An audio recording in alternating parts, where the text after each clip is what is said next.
திருவாளர் பழனிசாமி அவர்களே, இந்து சமய அறநிலையத்துறை சார்பில் பள்ளி கல்லூரி கட்டக்கூடாதான். இதுக்கு முன்னாடி பாஜகவுக்கு வெறும் டப்பிங் வாய்ஸ் தான் கொடுத்துட்டு இருந்தார். இப்ப பாஜக ஒரிஜினல் வாய்ஸாக பேச ஆரம்பிச்சிட்டார். அறநிலையத்துறை சட்டத்திலேயே கல்லூரி தொடங்க சட்டம் இருக்கு.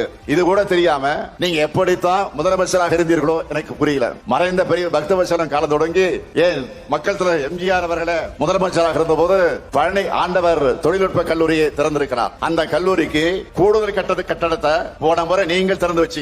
அப்ப ஏதாவது மயக்கத்துல போய் திறந்து வச்சுட்டு வந்தீங்களா? இப்போ நாங்க கல்லூரி தொடங்கினா தப்பா?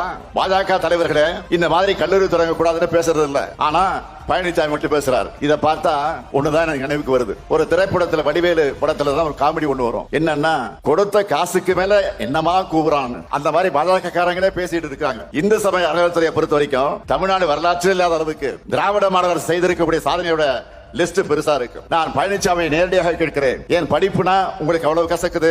கல்விக்காக உண்மையிலே குரல் எழுப்புகிற மாதிரி இருந்தா கும்பகோணத்துல நம்முடைய முத்தமிழக தலைவர் கலைஞருடைய பெயரான பல்கலைக்கழகம் அமைக்க போறோம்னு சட்டமன்றத்திலே சட்டமே ஏற்றி அனுப்பி வச்சோம். 2 மாசம் ஆயிருக்கு. அதுக்கு ஆளுநர் இதுவரையில் அனுமதி தராம இருக்கிறார். நான் கேட்டேன், இதை விட ஆளுநருக்கு என்ன வேலை? இதுக்காக குரல் எழுப்ப எதிர்க்கட்சி தலைவருக்கு நெஞ்சுரம் இருக்கா?